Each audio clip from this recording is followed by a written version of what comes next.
আসসালামু আলাইকুম। ছেলেটা খুব অসুস্থ, কাশি হচ্ছে, শ্বাসকষ্ট শুরু হয়েছে, প্রচণ্ড গরম বাহিরে, সেই জন্য মনে হয় প্রবলেমটা। এবার ঘেমে যাচ্ছে, আবার ঘাম শুকাচ্ছে। তো তাকে এখন নেবুলাইজারটা দিয়ে দিব, দেখি কমে কিনা।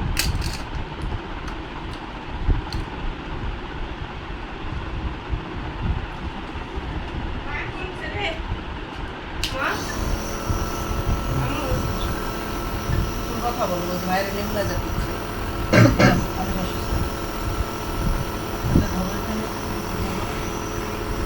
গায়ে এখনো প্রচণ্ড জ্বর, ওষুধ খাওয়ানোর পরও জ্বর কমে না, জ্বর থেকেই যাচ্ছে। সবাই দোয়া করবেন ছেলেটার জন্য। এদিকে বড় ছেলে অসুস্থ, এদিকে ছোট ছেলের এক্সাম, আগামীকালকে ম্যাথ পরীক্ষা। আমি তাকে কোনো টেক কেয়ারই করতে পারতেছি না। সে যে কি এক্সাম দিতে জানি না, একা একাই ট্রাই করতেছে। সবাই দোয়া করবেন আমার বাচ্চাদের জন্য।